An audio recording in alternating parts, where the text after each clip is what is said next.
Hey, night wanderer, slide a cushion under your knees and hush the room for a moment, because we're tunneling straight into the candle-lit market stalls of medieval faith, where holiness smelled suspiciously like fresh glue and miracle fragments gleamed with a shine you could only get from an overworked tinsmith's rag. Picture the scene: a cobblestone square outside Chartres Cathedral just before sunrise, fog curling around the stone like incense that lost its way. Pilgrims from a dozen kingdoms shuffle in with blistered feet, eyes puffy from sleepless vigils, clutching pouches they've guarded closer than their own spouses. Every jangle in those pouches is a coin baptized in hope, and tonight that hope is hungry for relics: bones, teeth, splinters, feathers, tears, anything rumored to have brushed against sainthood for half a heartbeat. By mid-morning, the fog has lifted, but your doubts haven't.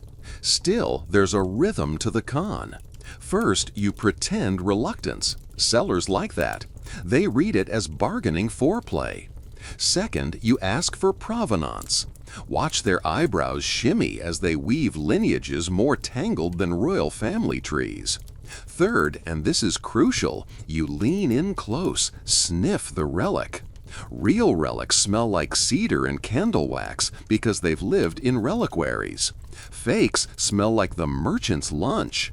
Of course, if he's clever, he stored his fake inside an old incense box overnight. Then you're sunk. Zoom out. This is bigger than one square. The relic racket is an international conveyor belt. Venetian merchants buy Egyptian cat bones, baptize them as martyrs' phalanges, then flip them in Frankfurt to German pilgrims who'll enshrine them back home, charging admission to anyone desperate for miraculous healings. Those coins fund new chapels, fresher paint, fancier chalices. The Church publicly condemns fraud while quietly accepting donated relics. No one asks too many questions, because the faithful pour in like wine into a chalice. And wine, dear traveler, keeps the lights on. Let's follow a specific relic's origin story, shall we? Imagine a goat herder in Cappadocia discovers a smooth fragment of timber while digging a post hole. The wood looks ancient, almost fossil dark. His neighbor swears it hummed faintly at dusk. Good enough. They chip it into slivers, soak each in consecrated water, read any water within sight of a monastery, then brand the bundles with wax seals fashioned from melted candle stubs stolen during Vespers. A passing merchant buys the lot for a sack of barley. Within months, those slivers resurface in Pisa as chips from St. Peter's inverted cross. Markup about 4,000%. By the time one of those splinters reaches our Chartres square, the price is 20 gold sous, and that's after haggling. You'd think the Church might clamp down hard, right? But consider this. An abbey boasting a new relic attracts pilgrims. Pilgrims drop alms. More alms feed orphans, repair roofs, grease the palms of local lords who provide protection. Everyone benefits, except, arguably, the truth. When bishops do order investigations, they dispatch committees staffed by local clergy who know their town's economy floats on a sea of holy shark oil. Miraculously, most relics pass inspection. The ones that don't quietly disappear, perhaps reappearing in the next county under better lighting. But fraud isn't just marketplace mayhem. It shapes theology. Picture Brother Adelard in the scriptorium, quill scratching parchment as he copies saints' lives. A traveling monk drops off a relic and a sensational backstory. These are the fingers of Saint Marina, the bearded woman martyr. Yes, she shaved, but God still knew.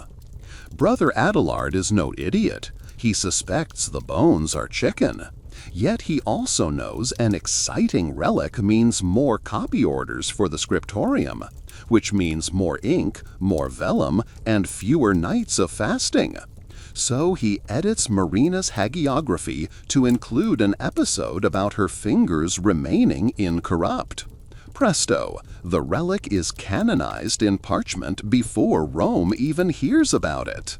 Let's pause and meet the audience that makes all of this possible. Not the highborn nobles. They want glamour relics for private chapels. No, the backbone market is everyday peasants like you. Farmers whose crops failed, mothers with coughing infants, soldiers with arrow wounds that never healed right. For them, relics are last chance medicine. If the apothecary's moldy bread poultice fails, maybe a fragment of Saint Apollonia's molar will chase the infection away. Does it work? Sometimes. Coincidence masks as miracle. A fever breaks the same night you clutch a holy toenail. You'll never doubt again. That testimonial ripples outward, dragging more pilgrims onto muddy roads. By noon, the square reeks of horse sweat and trampled herbs. Salesmen shift tactics. Now they offer bundles. Buy the infant Christ swaddling thread and get a bonus pebble from Jacob's pillow. One enterprising huckster swings an iron chain above his head. Links from St. Paul's prison shackles. In reality, they're scraps from last night's broken cart harness, but the rust looks convincingly ancient. He sells out before the bell for terce rings. Sometimes the con gets theatrical. Picture a booth draped in red cloth, a curtain drawn. A sign promises a glimpse of Veronica's veil, the cloth that caught Christ's face print. You pay 2 sous for a peek. Inside, a dim candle reveals fabric folded so the promised image never quite materializes. It's always just beyond the shadow line. But the attendant swears the miracle shows itself only to the pure of heart. If you didn't see it, brother, maybe confess harder. Shame becomes sales strategy. People line up 2, 3 times, shoving money at the booth in hopes the Lord will clear their spiritual cataracts. Now, you might ask, why don't authorities burn these marketplaces to ashes? Occasionally they do. King Philip II once ordered French officials to confiscate spurious reliquaries. They filled wagons with bones, feathers, and wood scraps. Then, quietly, those wagons vanished en route to disposal. Rumor says soldiers kept choice pieces, believing a fake relic is better than none in battle. Another possibility, the bishop's courier accepted a bribe. In medieval supply chains, holiness is as leak-prone as a thatched roof in November. Let's trail one of those confiscated objects, a jawbone, allegedly Samson's weapon against the Philistines. After seizure, it changes hands 3 times in back-alley trades, gets silver fittings attached, and arrives in Seville tagged as St. George's dragon-slaying mandible. The export paperwork, yes, there's paperwork, lists it as animal remains for devotional use, no questions asked. Weeks later, Christian knights headed to Granada kiss the relic before charging into battle. When they win, the mandible's value quadruples overnight. Everyone forgets Samson. It's a George exclusive now. Hagiography is product rebranding. Peel back the curtain further and you'll find professional forgers, let's call them sanctismiths, who operate like artisanal breweries of deceit. They study relic catalogs, learn which saints are in vogue. Martyr du jour, Catherine of Alexandria. Healers trending, Cosmas and Damian. Then they craft supply to meet demand. Need a martyr's femur? Boil cow bone in vinegar, bury it for a fortnight, then smoke it over frankincense. Voila! Instant antiquity fragrance. For softer items, say a shred of the Virgin's veil, they'll unravel old altar linens, soak the fibers in rosewater, and press them inside prayer books so the pages leave a faint cross pattern. Authenticity is in the details. You might wonder, are all relic sellers crooks? No. Some believe wholeheartedly in their wares. A Benedictine abbot in Flanders swears the finger bone in his reliquary cured his own gout. He's seen pilgrims healed of blindness, or so he reports. Perhaps placebo, perhaps divine grace piggybacking on fraud, who can say? Faith has a way of hijacking falsehood and turning it into self-fulfilling power. And once a miracle rumor starts, good luck stopping it. Doubt is a weak match against the bonfire of hope. Let's shift to the economics. A single relic can bankroll infrastructure. Canterbury's Shrine of St. Thomas Becket pulls in so much coin that local inns triple their rates. Coopers run out of barrel hoops to mint ale, and pickpockets retire early. Town Watch turns a blind eye because even thieves spend money. Authorities impose a pilgrim tax at the gate, funneling revenue into roads so more pilgrims can arrive. Fake or real, the relic is an engine. Remove it, and the town's heartbeat stutters. Across the channel, the same dance plays out in Santiago de Compostela. There they market an entire corpse, St. James the Greater, apostle and part-time dragon slayer according to local folklore. A constellation of towns along the Camino thrives on feeding, housing, and occasionally fleecing travelers. Sellers hawk scallop shells, James's symbol, dipped in holy water for an extra fee. Are the bones inside that cathedral truly James? Scholars debate. But every dawn, the incense burner swings like a meteor over the altar, and pilgrims sob with joy. For them, doubt is a luxury they can't afford after walking 500 miles on bleeding soles. You, as our time-hopping observer, might ask, where's the line between faith and exploitation? Medieval philosophers wrestled with that too. Peter Abelard argued that pilgrimage without charity is vanity, relic or none. Bernard of Clairvaux blasted monks who flaunted flashy bones instead of humility. Yet both men still venerated relics they trusted. The paradox is baked into the era, a world where the sacred and the shady share the same pew. Mid-afternoon sun now bends shadows across Chartres Square. Merchants start offering end-of-market blessings. Buy a relic, receive a prayer card, and a sprinkle of holy water from a bucket suspiciously close to the horse trough. A friar wanders through, eyes narrowed. Is he an inquisitor? No, just scoping competition. He's planning his own relic tour. Selling dust from St. Francis's habit, collected every time novices beat the robes against monastery walls. Industrial-scale sanctity, one shake at a time. As dusk nips the edges of the sky, you clutch your purse lighter than at dawn. Maybe you bought something, a sliver of wood labeled manger straw. Maybe you resisted, but tipped a minstrel who sang Deus lo volt off-key. Either way, the square is packing up.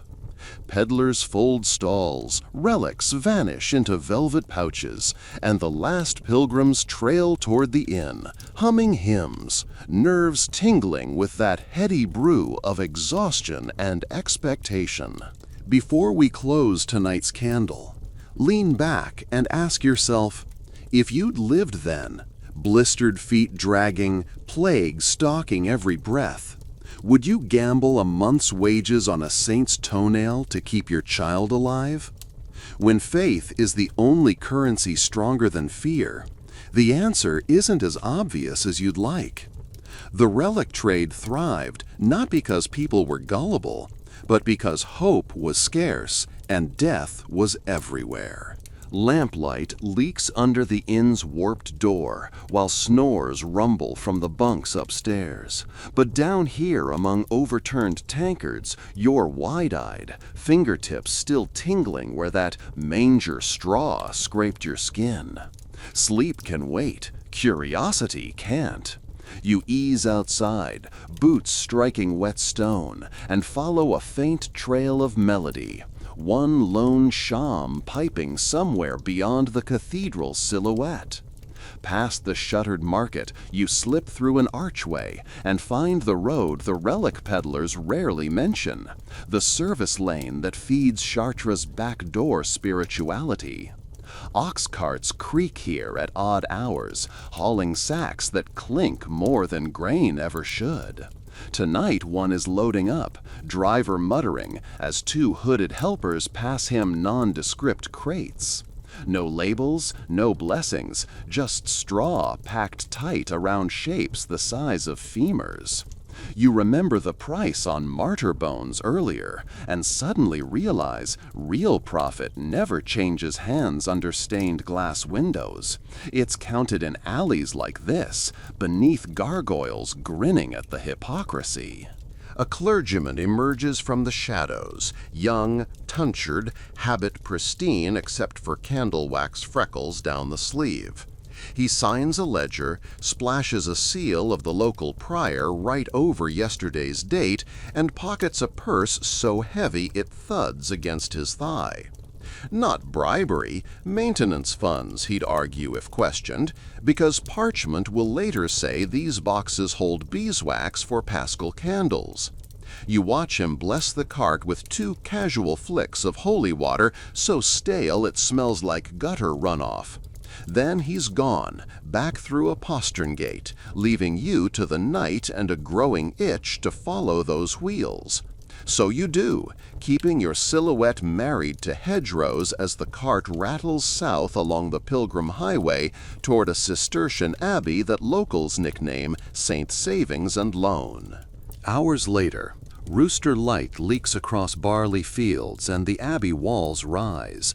Plain stone, no frills, but the place hums with energy like a beehive of whispered Latin.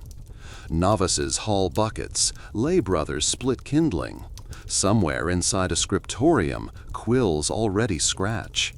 Yet every face you pass shares the same quick, assessing glance, as if each monk has memorized the inventory of your soul in 3 heartbeats. They know who belongs here, and you, road dust crusted, definitely don't. A porter intercepts you. His smile is kind, but his staff blocks the door. Pilgrims allowed in chapel only, he says, not workshops. Still, fortune favors the bold, or the observant. You spot the same cleric from the alley crossing a courtyard door. You raise a hand in mock salute and shout, "Brother Theodoric!" A wild guess, but 3 monks turn. One nods, recognizing neither you nor his assumed name, but fearing scandal more than strangers. In seconds you're waved inside, porter pacified by the illusion of authority. Down a corridor that smells of lambskin and lampblack, you descend into a vaulted chamber where the relic sausage truly gets made. Picture 3 long tables. At one, elderly Brother Matthias files animal bones into shapes that roughly pass for finger joints. At another, Sister Scribe Leah paints provenance certificates in gold leaf, adding flourishes like ex sanguine martyris, from the martyr's own blood, to boost resale. At the last, 2 burly laymen hammer silver reliquary caps onto tubes of glass. No choir sings here, only the rasp of metal and an occasional cough. But the spirituality is palpable, because everyone in the room believes, or desperately wants to. Brother Matthias pauses his filing to kiss a completed bone before setting it aside. Does he suspect it came from last winter's soup kettle? Perhaps. Yet each kiss is genuine, as though intention might trick heaven into retroactive authenticity. Leah notices you hovering and mistakes curiosity for piety. She hands you a freshly penned scroll. "Testimonium of Saint Felicity's rib," she whispers. Ink glistens. Margins ripple with tiny drawings of cherubim playing harps, as if cuteness could launder fraud. You read the Latin. It claims a bishop in Carthage vouched for the relic, that miracles of milk flowing from barren breasts followed its veneration. Total fiction. But your cynicism fizzles when Leah adds, "My sister died in childbirth. If one mother believes and survives, I'll answer for the lie on Judgment Day." Faith weaponized as moral loophole. You hand the scroll back, words snagged in your throat. In a side alcove, Father Hernando oversees aging. He dunks wood chips into vats of vinegar, then bakes them in iron boxes above coals dusted with myrrh and clove.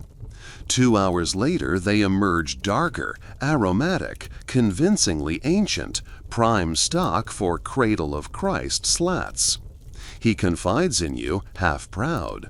Pilgrims smell history first. Scent sells. His assistant sprinkles ash onto still wet surfaces so flecks embed like centuries of candle soot. Marketing masquerading as mysticism. You notice a shelf marked Grade A for royal patrons. Those pieces get extra treatment. A singe line down the center so sellers can claim scorch marks from Nero's torches. Luxury fraud for elite devotion. Lunch bell rings, and monks file past steaming bowls of lentil stew. Even here commerce intrudes. The refectory's end wall sports a tapestry funded by last season's Relic Hall. Silk so fine it glows ruby in sunlight. The abbot addresses the community. Pilgrims will arrive tomorrow seeking the newly verified skull of St. Alban. Be gracious, but also ensure each devotee understands the reciprocal nature of holy exchange. Translation: miracles aren't free. At the prayer following the meal, they chant psalms about truth, tongues, and deceit. Irony drips like wax. Afternoon offers a new vantage, the scriptorium loft. Rows of copyists bend over desks, but one section buzzes louder. Those producing itineraria, guidebooks mapping safe roads between relic hotspots. You flip through a draft. Margins list recommended hostels that, surprise, happen to tie the share of profits back to this abbey. Built-in kickbacks insured via holy footnotes. A cartographer etches icons of shrines, slightly enlarging ones linked to this order. Map distortion as advertising strategy. You catch his eye. He shrugs, quoting Augustine, "We are mendicants of God. Better to beg with style." Suddenly bells clamor. A noble entourage has arrived early. Panic flares. Relic display must be perfect. You're swept along a corridor until you stand inside a treasury chamber. There, in a crystal cylinder, rests tomorrow's star attraction. A skull small enough for a 10-year-old. Alban was adult, you recall. No matter. The casket's gold lattice glitters so hard, truth dissolves. A chaplain rehearses the pitch. Alban shielded an angel. Touch his relic to armor, and no blade shall pierce. The visiting knight's eyes widen. Behind him, his steward privately calculates how many tourney wagers a blessed breastplate might win. Evening slips in. The abbey's outer yard floods with campfires from accompanying pilgrims. Merchants appear as if conjured, selling badges shaped like little skulls. Official merchandise, pre-blessed, for a small fee. The knight buys 20 for his retinue. Inside, monks ring compline, voices soaring. You feel goose flesh, the music is achingly beautiful. And that's the dilemma. The deception nests inside sincere worship. Which part will history remember? The counterfeit bone or the honest harmony? Later, you share ale with Brother Jonas, keeper of incoming donations. Ledger open, he confesses numbers. Last quarter's relic tour funded a new infirmary, fed 50 orphans, ransomed 2 hostages from Moorish pirates. If lies buy mercy, he asks, are they still sin? You counter, but what if truth could buy the same? He sighs. Truth is expensive and doesn't travel well. He fingers his rosary, whispering, Lord, forgive our necessary fictions. At moonrise, you slip away, head throbbing from incense and paradox. Back on the road, the shadows feel thicker. Everyone along this pilgrim artery is part of the relic economy. Tavern keepers, mule dealers, even pickpockets who sell stolen ampuli to fences specializing in gently pre-owned sanctity. You pass a wayside shrine where candles flicker before a rock said to bear Christ's footprint from the Ascension. The rock looks suspiciously like local limestone. Still, kneeling travelers press lips to it, eyes damp. You wonder, maybe holiness is less about provenance and more about the prayers poured into an object. Layers of devotion fossilize until even a counterfeit gains a patina of the sacred. Dawn number 2 finds you at a crossroads inn named the Bleeding Host. Appropriately, the taproom ceiling sports a charred hole, proof, the owner claims, of a miracle. A stolen communion wafer bled and shot skyward, burning through oak beams. In reality, townsfolk whisper, lightning struck. Doesn't matter. Tourists pay extra to sleep in the anointed bunk room, scent of smoke still faint. You learn the proprietor purchased the wafer's bloodstain, a scrap of red-dyed linen, from peddlers who promised it once belonged to this very inn. Retroactive miracle placement, like adding special effects after filming. While breakfasting on hard cheese, you overhear 2 Scots plotting to forge their own relic. Their village church lost parishioners to a rival town flaunting St. Duthick's eyebrow. The plan, pilfer a local hermit's skull, age it in peat, then claim it's the jaw of St. Columba. They argue over details. Should they chip a miracle tooth? And debate which sins the relic should cure.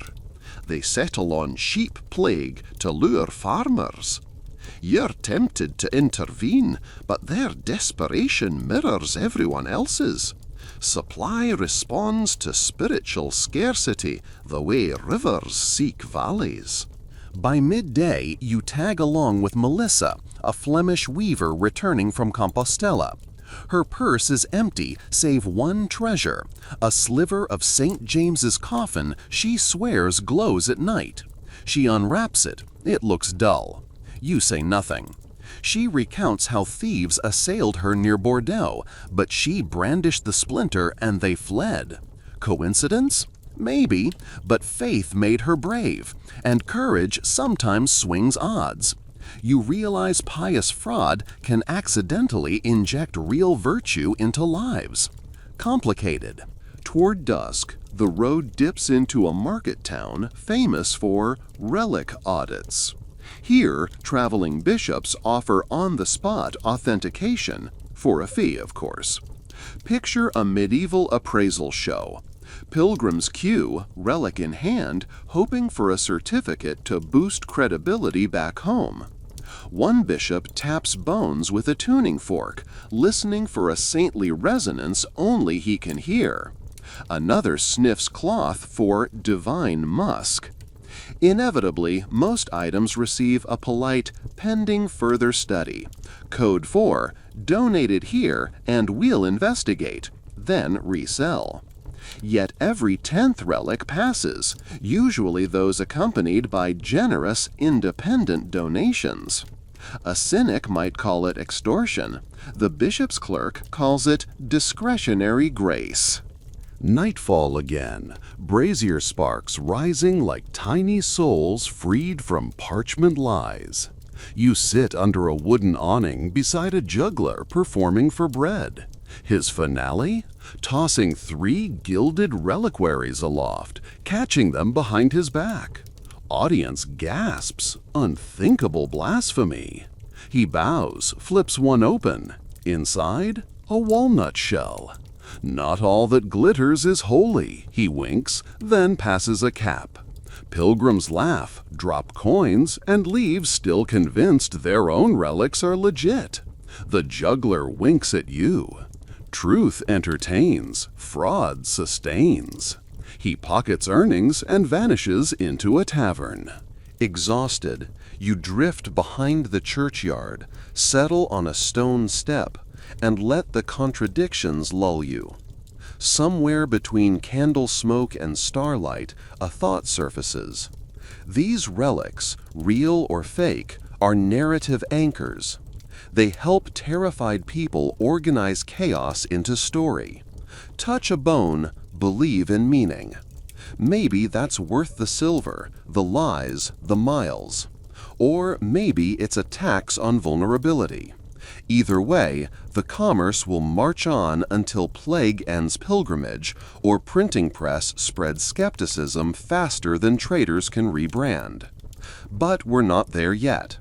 Our road still unrolls toward Rome, toward Jerusalem, toward markets where apostles' heads outnumber apostles 10 to 1. Hear that distant bell? Another convoy of hopeful souls is cresting the hill. They'll want someone to explain which badges protect against drowning, which vials cure epilepsy, which saint specializes in broken cartwheels. You ready to guide them? Then wipe the dust off your boots, friend.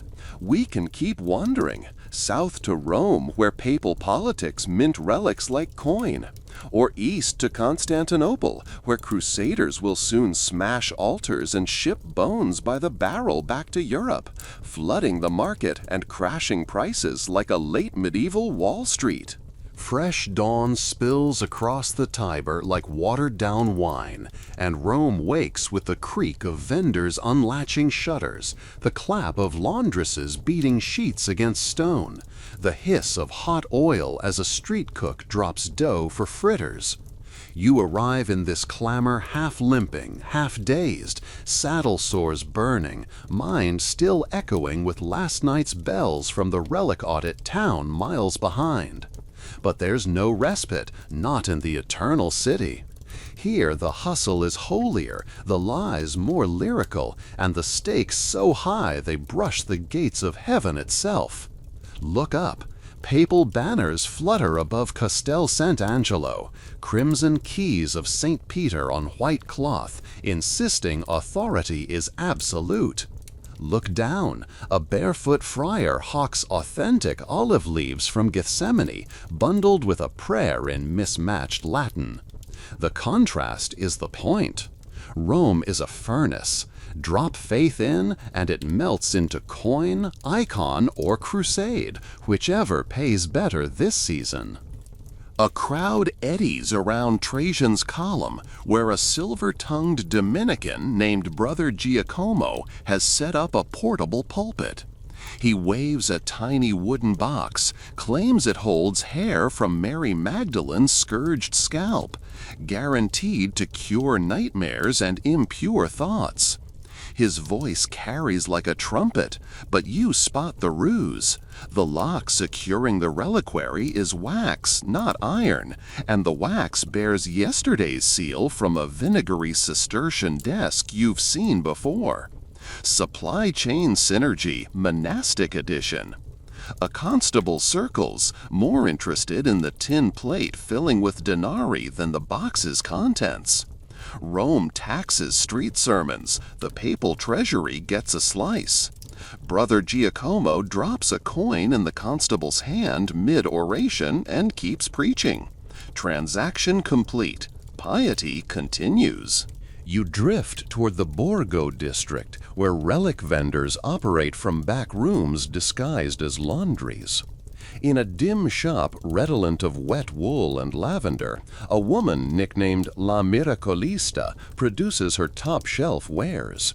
A finger bone of St. Mark, clearly chicken, a sliver of Aaron's rod, painted cedar, and her masterpiece, teardrops of St. Monica preserved in crystal beads. She motions for darkness, crushes one bead in a cloth, and a faint scent of myrrh wafts out. Pilgrim jaws drop. Chemistry? Sure. She infuses beads with resin steeped in frankincense sap, then dries them until they crack with fragrant dust. To buyers, the burst is miracle enough.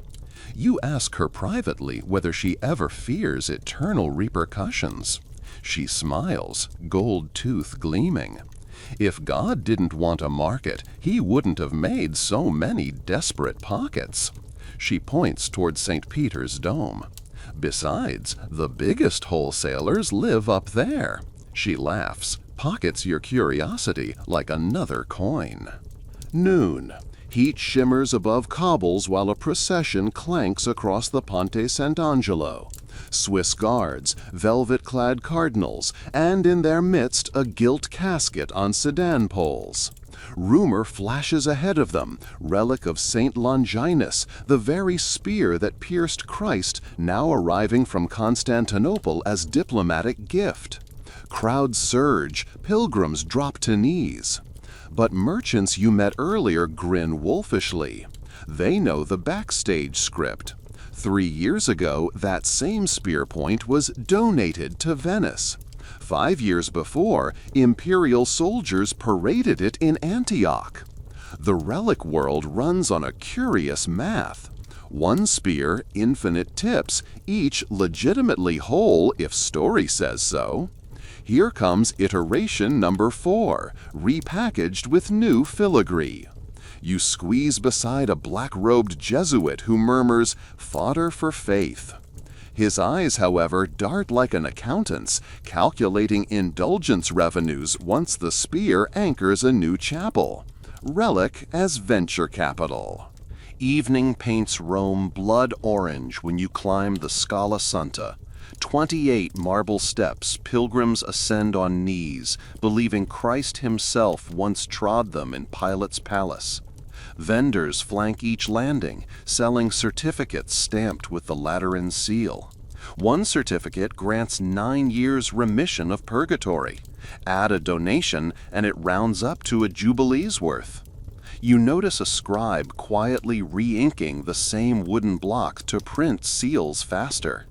In the hush between Ave Marias, you swear you hear coin chests groan like overfed donkeys. At the top, a French widow clutches her parchment, tears of relief carving channels through dust on her cheeks. She whispers, "My husband spent life sinning. Now he'll be free sooner." You want to reveal the printing trick, yet the weight of her gratitude silences you. Fraud, perhaps. Hope, definitely. In the ledger of human need, they often balance. Later in a tavern near Campo dei Fiori, you share wine with Flavio, a scar-cheeked Venetian courier fresh from the Bosporus. He spreads a silk map annotated with small crosses. Each marks a relic house looted during the Fourth Crusade. Western hunger is infinite, he says, but Constantinople's vaults are deeper than lore admits. Our fleets shipped crates of saints' bits westward like barrels of olive oil, he frowns. But we took too much, too fast, prices dropping. Even a whole apostle's skull can't fetch a new galley now. Relic bubble, meet market crash. Flavio predicts consolidation. Only Rome, Venice, and a handful of German cathedrals will maintain prestige pricing. Everyone else will drown in surplus sanctity. You ask what becomes of excess bones. He shrugs. Ground into dust, mixed with wax, sold as miracle candles. Light one, release a saint's essence. He toasts to entrepreneurial recycling. Your next stop is the office of the Dataria, where papal bureaucrats issue indulgence licenses. The clerk, quill dipping with bored precision, explains the newest regulation. Any relic offered for public veneration in papal states must carry a bull of authenticity bearing a lead seal, for a moderate administrative fee, of course. You realize Rome isn't fighting fraud, it's franchising it under quality control. The clerk stamps parchment after parchment, barely glancing at contents. You could write "toenail of Noah's third cousin," and he'd approve if the coin clinked right. Out front, lines stretch down the portico. Some hold genuine treasures passed down from Crusader grandfathers. Others clutch fresh forgeries still smelling of vinegar aging vats. The bull will flatten difference. Bureaucracy laundering relics the way banks launder money. Night descends again, but Rome's ecclesiastical nightlife is just starting. You sneak into a cardinal's banquet where silver platters shimmer with peacock and marzipan doves. Between courses, entertainers present curiosities. A reliquary said to contain manna from the desert, actually candied honey crystals, and a vial of the Virgin's breast milk, diluted almond syrup whitened with chalk.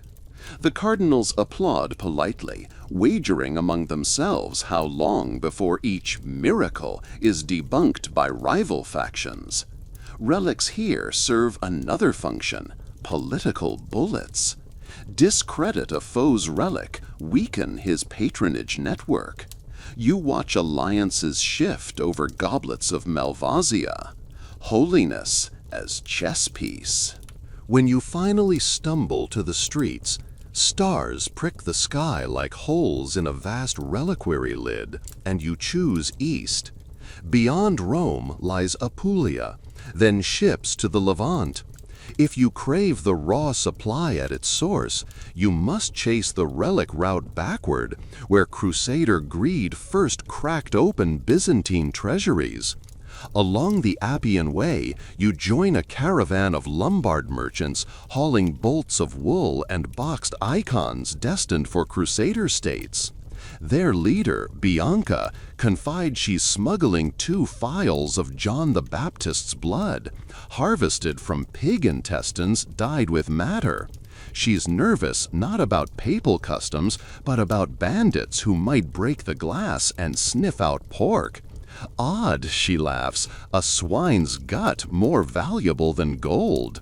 You realize economics has turned even pigs into unwilling martyrs. Sea voyage. The Adriatic heaves under a slate sky as your cog beats against headwinds. Storms slash rigging, and sailors vow offerings. If St. Nicholas spares them, they'll build a chapel from driftwood where they land. Superstition merges with commerce. Such chapels later claim saint fragments to draw pilgrims, seeding a microeconomy of coastal salvation. The ship finally limps into Ragusa. There, a Franciscan friar boards, carrying a lead box bound for Acre. He swears it holds St. Stephen's kneecap, newly verified after a vision. But his companion, a Moorish convert named Yusuf, admits privately that inside is nothing but stone ballast. They plan to swap in a genuine fragment purchased in Tyre to retro-match the paperwork. Authenticity becomes time-shifting theater. Across the Mediterranean to Acre, the air smells of tar, cumin, and Crusader sweat. The market outside St. John's Commandery bristles with relic dealers from Armenia, Georgia, even distant India, selling shards of the true cross carved from local cedar. You meet Father Basilius, a Greek monk trying to ransom his captured abbot. His stall offers a jar of St. George's dragon blood, crushed cinnabar mixed with goat serum. He knows it's false, but each sale funds negotiations. Moral algebra again. Counterfeit plus charity equals net virtue? Bacillus hopes so. The abbot's chains tighten daily. You push inland along dusty pilgrim roads, now policed by Templar patrols. At a wayside fortress, a young knight named Roland kneels before a splinter said to be from the crown of thorns. He's about to ride into desert skirmishes and begs protection. You note the splinter is rosewood, European, but Roland's devotion is breathtaking. He recites psalms through tears. Fraud or not, the relic outfits him with psychological armor stronger than steel. Perhaps that's the point. Faith is placebo for mortal terror. When he rises, shoulders squared, you glimpse how relics function as emotional logistics, moving courage where armies need it. South to Jerusalem. The Holy Sepulchre looms, candlelit haze swirling like incense ghosts. Inside, sarcophagi line side chapels, each claiming eminent bones. The custody war between Latin, Greek, Armenian, and Ethiopian monks crackles hotter than any doctrinal debate. Relic rites mean fundraising rites. You witness a midnight brawl where Greek monks accuse Latins of swapping Mary Magdalene's arm for a replica to lend the original to French donors. Fists fly, candles topple, frankincense burns your lungs. Ottoman guards rush in, clubbing indiscriminately, then fine everyone involved. Relic envy fills Turkish coffers, a geopolitical twist you didn't expect. Worn thin, you retreat to a rooftop overlooking the Temple Mount. City lights flicker like votive candles. You tally what you've seen. Supply chains stretching from Cistercian workshops to papal desks, from Crusader loot yards to desert shrines. Faith leveraged, hope monetized, lies braided with genuine longing until separation feels impossible. Your journal bulges with details enough to blow the lid off the industry, if anyone cared. But will they? Relics are emotional infrastructure. Tear them down and societies quake. Reformers will try soon. Wycliffe murmurs in Oxford. Huss preaches in Prague. Eventually, a German monk named Luther will nail 95 arguments to a church door, denouncing indulgence trade and, by extension, relic commerce. Yet even he will keep a few bones in his study, contradictions intact. Before dawn, you descend to Gethsemane's dark olive groves, where ancient trunks twist like arthritic prophets. A hermit invites you to share figs and silence. He owns no relics, only soil caked under his nails and prayers etched into calloused palms. He whispers, "Holiness is not in objects, but in attention." A breeze rattles leaves, sounding almost like saints arguing. Maybe that's your answer. Relics concentrate attention the way a lens focuses light, sometimes igniting fire, sometimes illuminating truth, often both. Sun-scorched dust swirls off the Jaffa Road as you hitch a ride on a Genoese galley bound for Flanders, the hull stuffed with silk, pepper, and 3 stout crates branded with fleur-de-lis that definitely do not contain 2 entire evangelists cleverly dismembered for portion-controlled retail. The captain, an ex-corsair named Marzio, calls them holy sardines. Every port along the route will get a fillet. Feel the deck buckle each time the Mediterranean cough. Somewhere below, bone shards clink like dice in a gambler's cup. By dusk, gulls squawk over roads, and Marzio confesses the voyage's real risk isn't pirates, it's saturation. Europe is drowning in saints, he growls, but gold still floats. 3 weeks later, Bruges rises from morning fog, canals mirroring gabled roofs and gossip. Markets reek of herring brine and brewing mash, yet pilgrims sniff only for sanctity. A banner flaps above St. Song Basilica, proclaiming arrival of the actual blood of Christ, fresh from the east. Locals queue across the Burg Square, clutching coins and petitions. You slip inside the sacristy, where an alderman negotiates fees with 2 knights hospitaller, flanking a crystal phial. Inside, congealed ruby jelly, quivering like stale aspic. A physician hired to verify authenticity pricks the clot with silver needle, declares it miraculously incorrupt. You notice the needle tip glows faint green. He's dusted it with copper acetate. Touch any protein and patina blooms like evidence of divinity. Science weaponized as wonder. Outside, a shoemaker named Peter pays a week's wages to dab a rag against the reliquary glass, hoping to heal his son's withered leg. Across the aisle, a sly merchant named Greta buys a stamped indulgence instead. Cheaper, portable, no sticky residue. She winks. Relics smellic. Paper travels lighter. Indeed, parchment is the new relic. The printing press hums in back alley workshops, churning out indulgence certificates faster than saints can replenish lost limbs. Gutenberg's child has grown teeth. Your path veers east toward Saxony, where rumors claim a thunder-voiced monk is about to dynamite the relic industry with words. Along muddy lanes, you tail peddlers carting miniature reliquaries like spice salesmen. One boasts splinters from the True Cross certified by Wittenberg itself. The irony stings. Luther's town already a brand.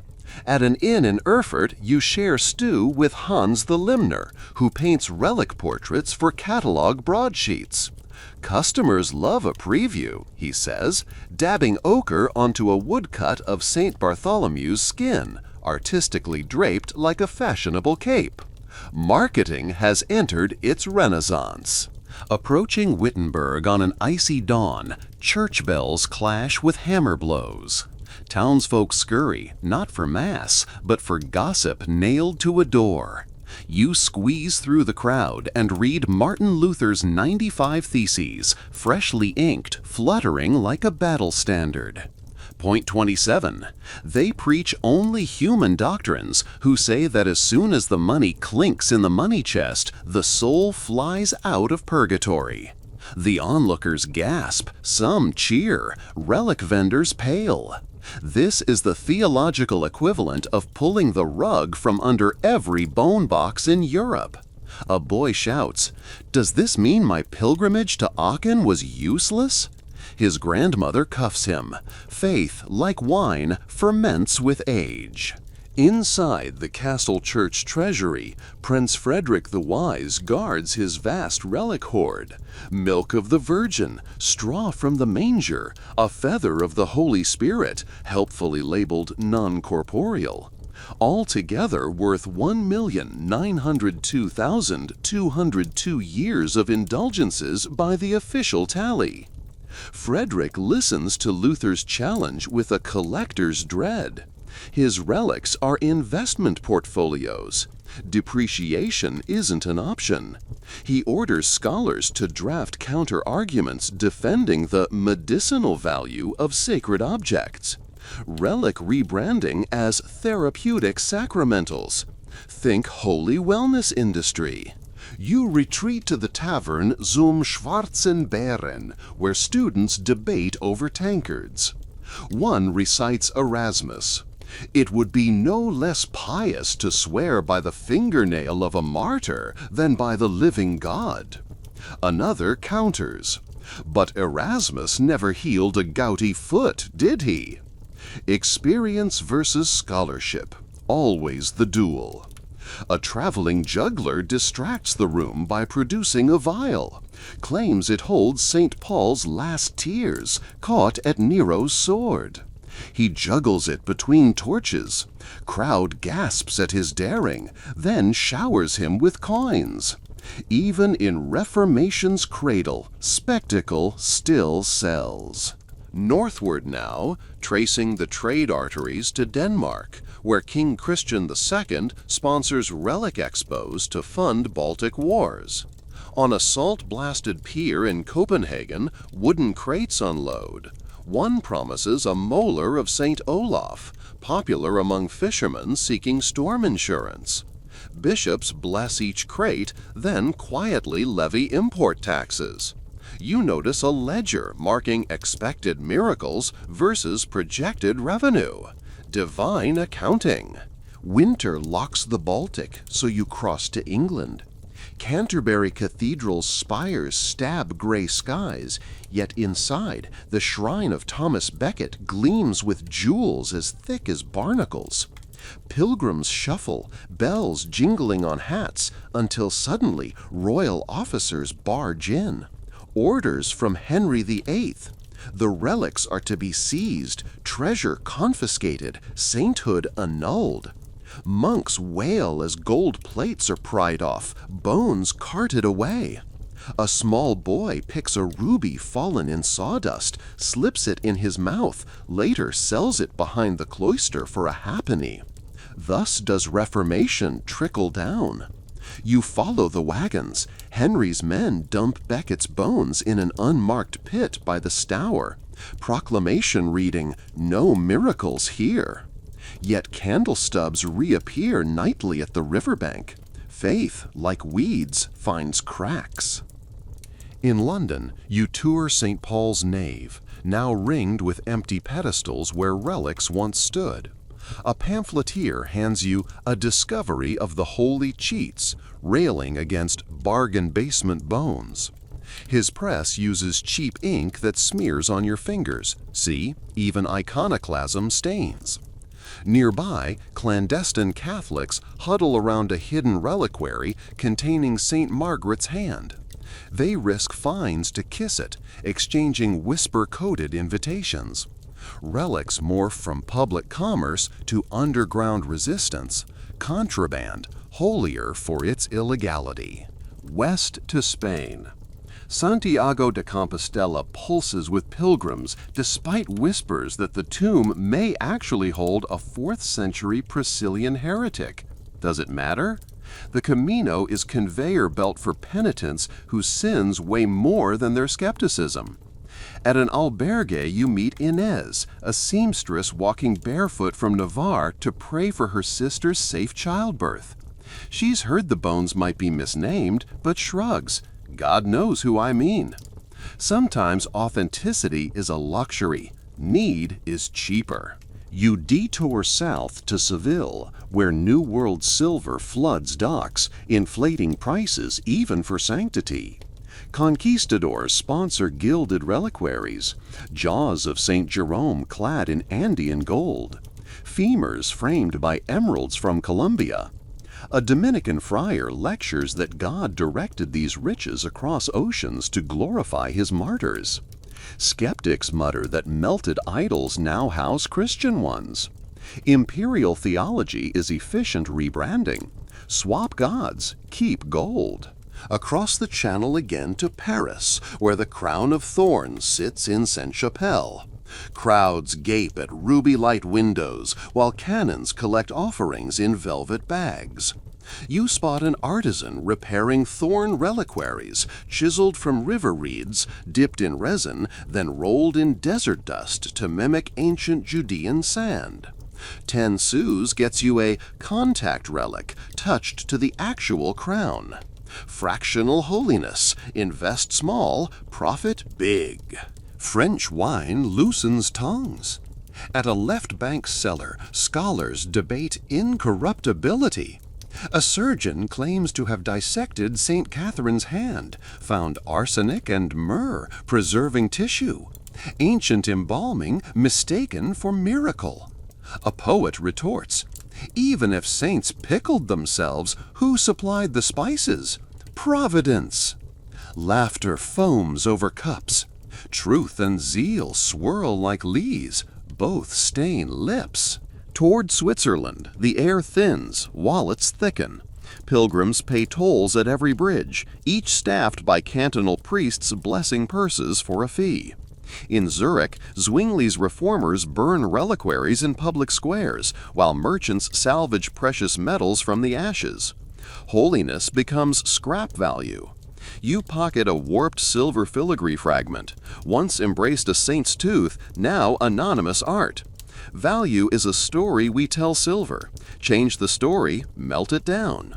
Crossing the Alps via the Simplon Pass, you join merchants leading mule trains stacked with barrels of Chianti. One barrel hides scrolls from Savonarola's followers, fiery sermons condemning relic trade as Babylonian whoredom. Irony, the scrolls are wrapped around a reliquary of St. Lawrence's grill scrapings. Heresy cuddles relic for protection. History loves sandwiching contradictions. Italy again, this time Bologna University. Anatomy theater brims with students as Professor Arrhenius unveils a mummified saint donated for scientific inspection. He peels linen bands, revealing chicken wire framework supporting wax-coated bones. Gasps ripple, exposed forgery. But Arrhenius surprises everyone. He praises the craftsman's anatomical accuracy, declaring the fake more educational than the genuine. Students applaud, grateful. Knowledge devours deception, then thanks it for the meal. You ride south to Naples, chasing the apocryphal vial of San Gennaro. On feast day, the bishop lifts the glass, blood famously liquefies. Skeptics whisper about thixotropic gel, liquid when shaken, solid when still. You watch through opera glasses. The bishop swirls the vial just enough. Crowd roars, plague fears fade for another year. Whether chemistry or celestial favor, Naples sleeps easier tonight. Sometimes miracles are public health policy in disguise. Final leg this season, back to Rome for Jubilee 1550. Pilgrim tide surges again. Despite reforms, relic bazaars bloom like mushrooms after rain. The Curia licenses dispensations instead of indulgences. Reladle the bottle, same wine. You encounter Brother Giacomo, older now, selling contact medals pressed against St. Peter's chains. His hair's gray, but patter sharp. Grace you can jingle. Business booms, portable holiness for the Counter-Reformation commuter. And there, under Bernini's colonnade, we pause. Centuries have pivoted around us. Relics went from open bazaar to black market to souvenir stand. Yet pilgrims still queue, coins still clink, hope still clings to fragments. You might think fraud won, but look at Inez finishing her Camino, at Roland riding into battle braver, at Peter's son who, rumor says, took first steps after that Bruges dab. Placebo? Maybe. Power? Absolutely. Relics are the stories we insist on believing, pressed into wood, glass, or bone, so we can hold them when night grows long. Autumn fog coils around the river Neckar as you drift into Heidelberg aboard a barge piled high with French confiscations, reliquaries stripped from monastic treasuries by order of the revolutionary armies. Every crate bears the wax seal of the Directory, Objets de superstition destinés à la fonte. The plan is simple. Melt saints into francs, bankroll a brand new rational world. But ironies bob like corks in the current. A one-eyed quartermaster pries open a chest labeled Mandible of St. Denis and pockets the jaw as a keepsake. Can't hurt to have a protector. Even atheists hedge spiritual bets when bullets start flying. Step ashore, and the university town hums with lamp-lit debates. Inside the aula, students wrapped in midnight blue coats argue Kant versus Voltaire, while a professor named Blumenbach unveils his prized specimen, a desiccated mummy head from Egypt marketed in Paris as Thefut, cousin to Moses. He's certain it's Greek, not Hebrew. The retailer swore it sang hymns when moonlight hit the teeth.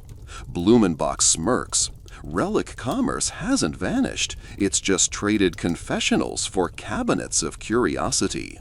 Surgeons slice saints into phrenological maps. Miracles traded for measurements.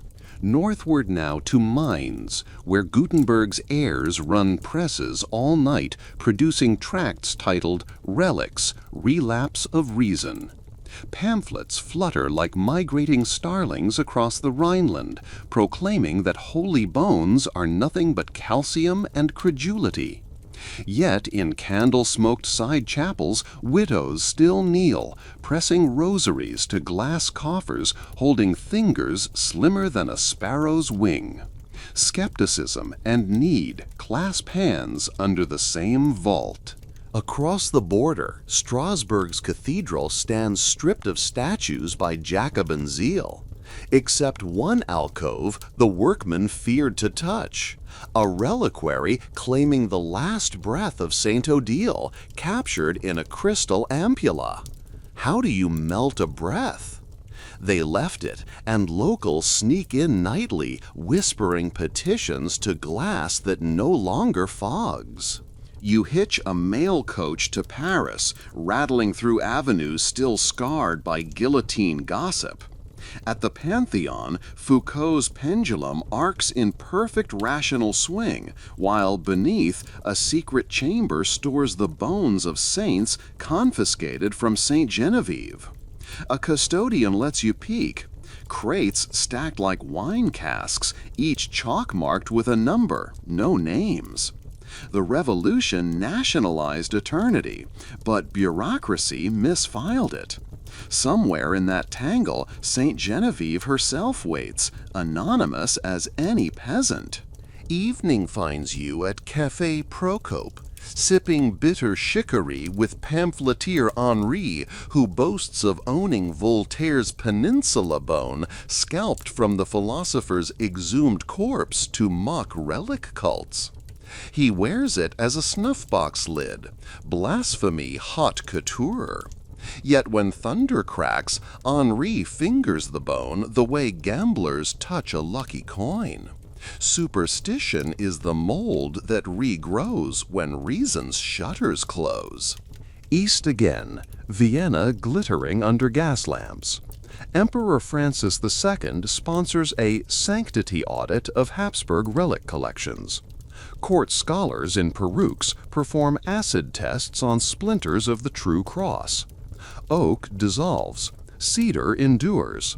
Real fragments reveal Mediterranean larch. Yet the curator keeps them on display, label tweaked. Devotional artifact, provenance uncertain. Doubt becomes decor, ambiguity sells tour tickets. Ride the Orient Express prototype as far as Budapest. In St. Stephen's Basilica, the mummified Holy Rite, the king's withered hand, rests beneath crystal and electric bulbs newly installed by Edison agents. Pilgrims marvel, a medieval relic lit by modern lightning. The priest privately wonders whether faith will fade under such glare. But collection plates say otherwise. Enlightenment hasn't killed wonder, it's franchised it with better lighting. South across the Adriatic to Bari. Fishermen haul up amphorae of Roman wine, but what excites the quay is a jar of oily liquid secreted by the bones of St. Nicholas each May 9th. Chemists from Turin arrive, pipette samples into beakers, pronounce it a simple hydrocarbon seep, then buy vials as souvenirs anyway. Science can diagnose, it can't cure longing.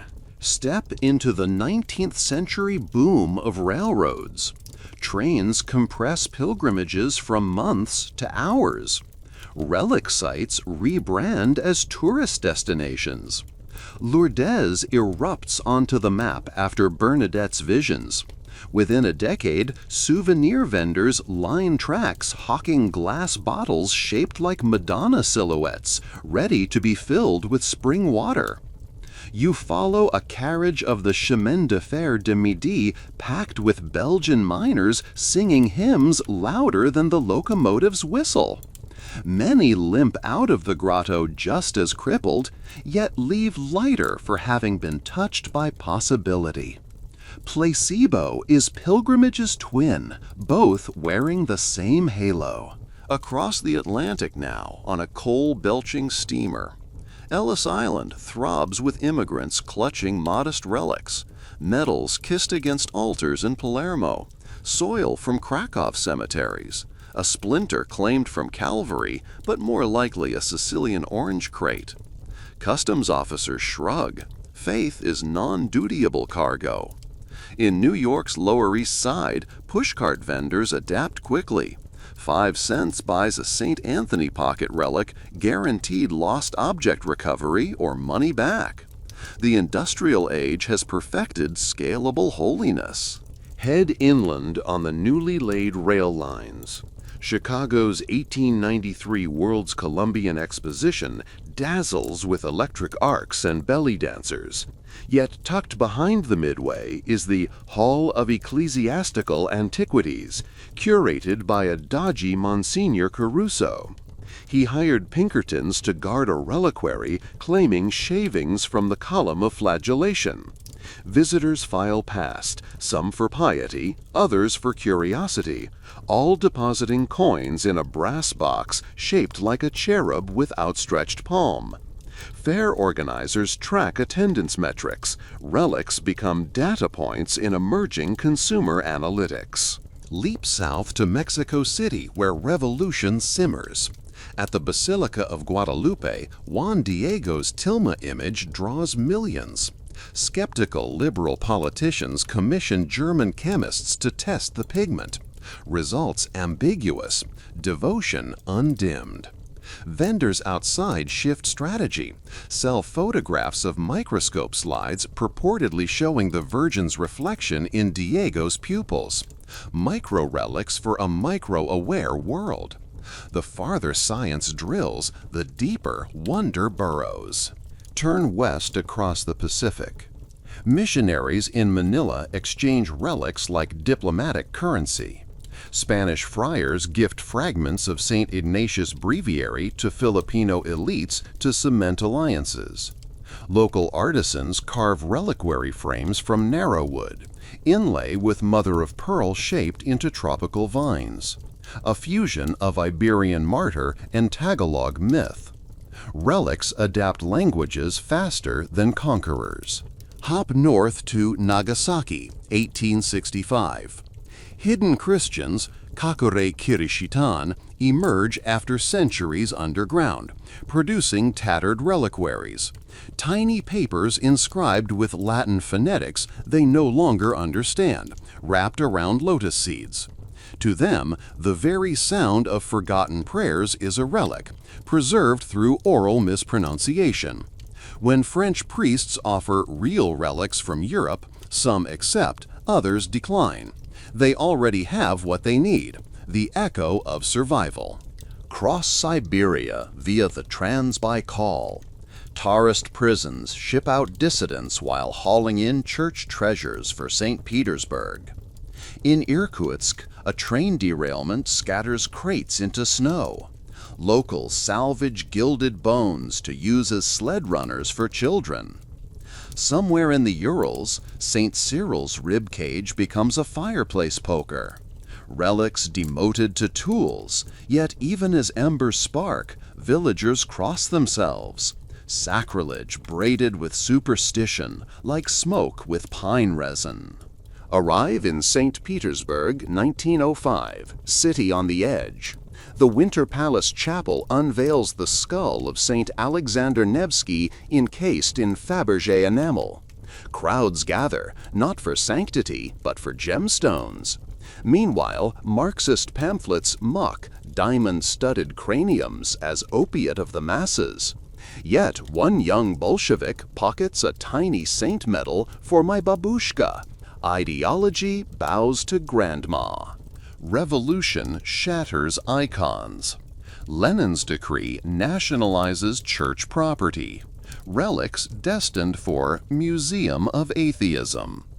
In a drafty room of the former Kazan Cathedral, guides relabel saints' bones, examples of medieval backwardness.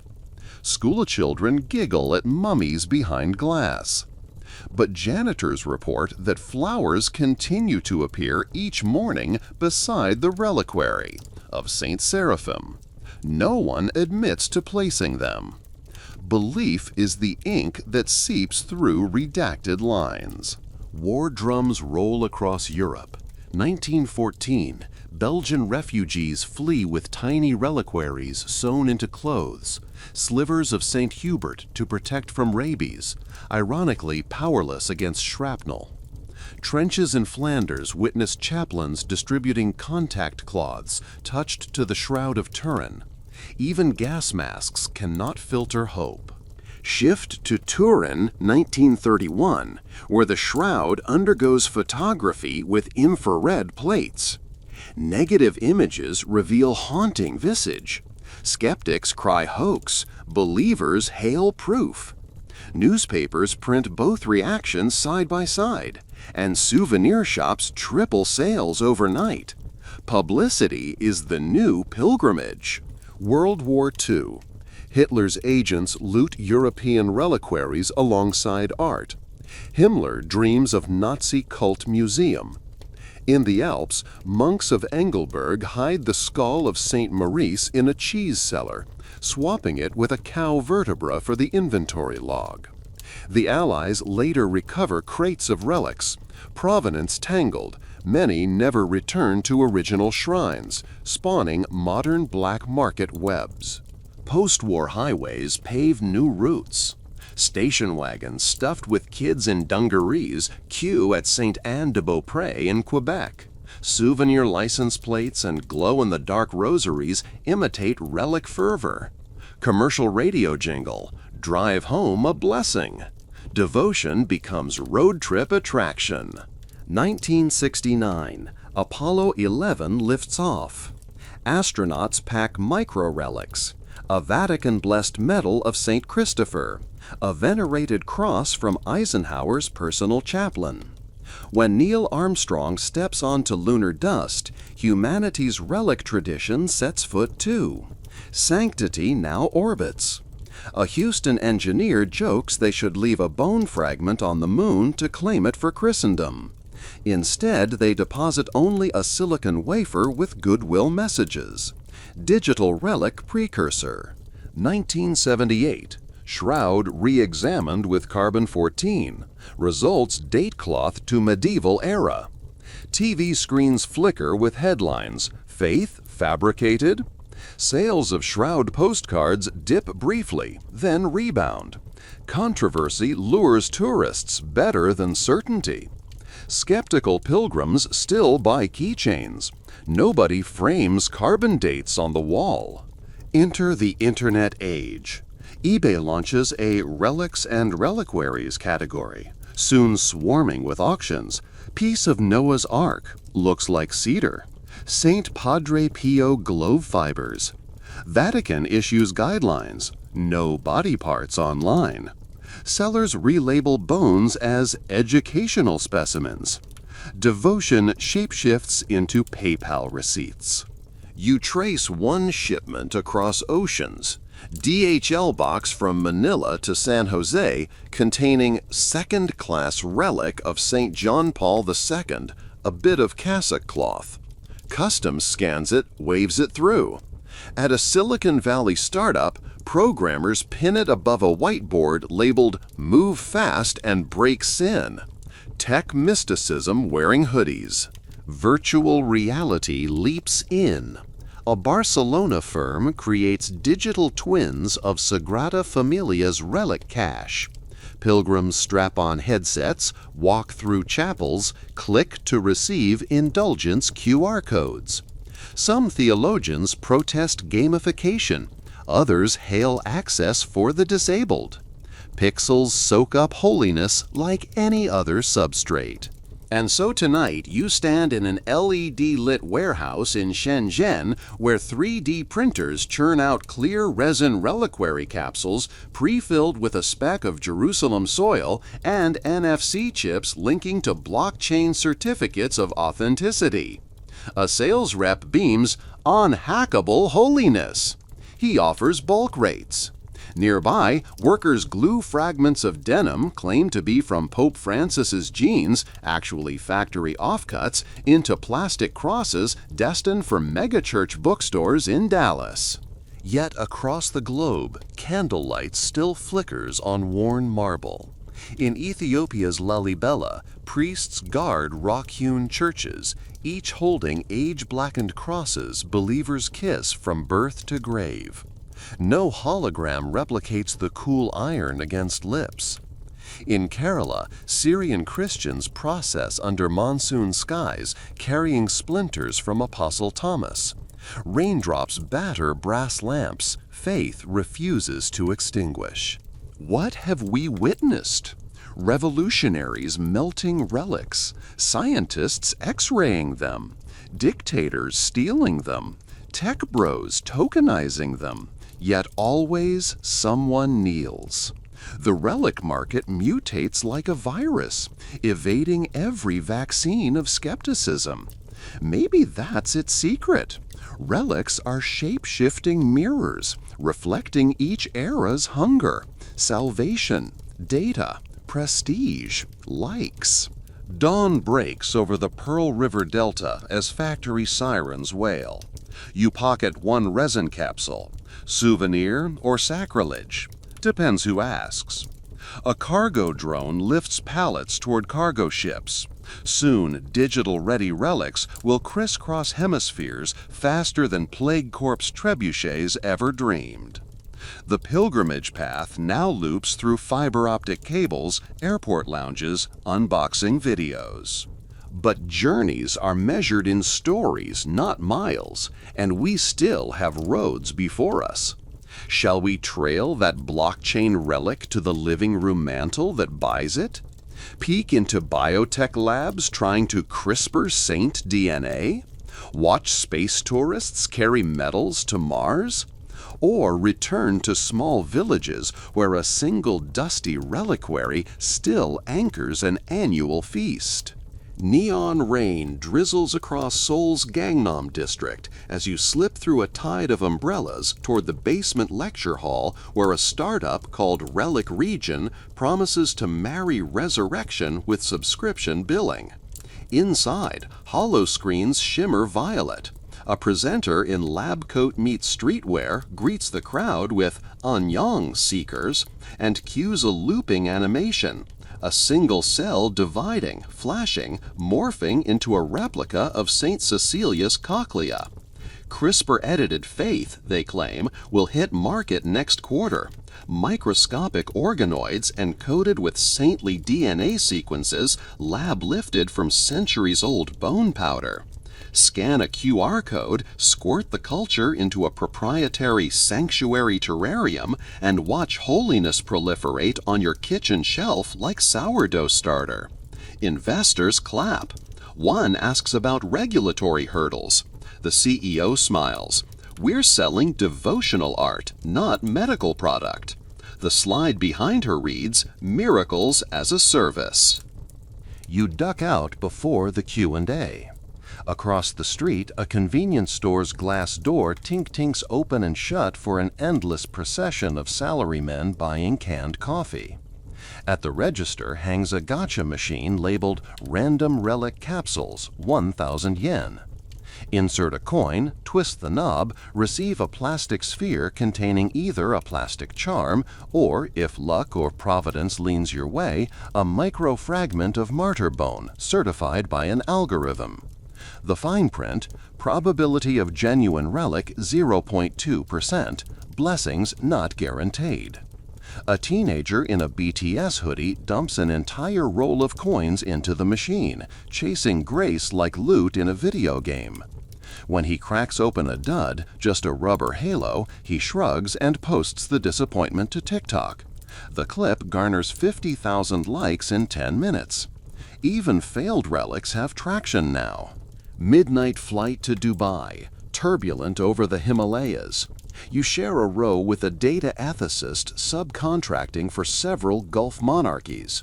He's cataloging complaints from foreign workers about a new policy, biometric time clock scanners shaped like reliquaries. Workers must press a thumb to a sensor housed beneath bulletproof glass containing a purported fragment of the black stone from Mecca. Sacred compliance, the ethicist mutters, scrolling spreadsheets. They graft ritual onto surveillance, keeps both skeptics and devout in line. He sighs, whispers that for the right bribe, you can buy a backup shard at a gold souk, indistinguishable to the unaided eye. Landing at 4 a.m., you ride an autonomous taxi past shimmering towers to the Museum of the Future, which at dawn opens a limited exhibit called Fragments of Forever.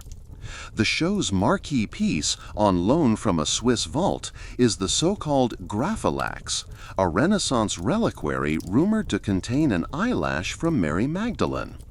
But the curators play coy. Instead of displaying the artifact, they display a room-sized volumetric scan rendered as floating voxels.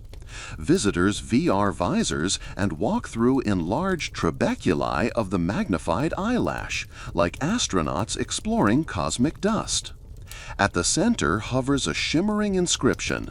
Absence is the new presence. Some pilgrims weep anyway. Immersion trumps materiality. You drift onward to Nairobi, following whispers of an underground exchange where climate refugees barter for weather relics, tiny vials of condensation supposedly gathered from the inside of Noah's Ark on Mount Ararat, actually rainwater from a Turkish hotel roof. The refugees believe a drop on the tongue wards off flood or drought.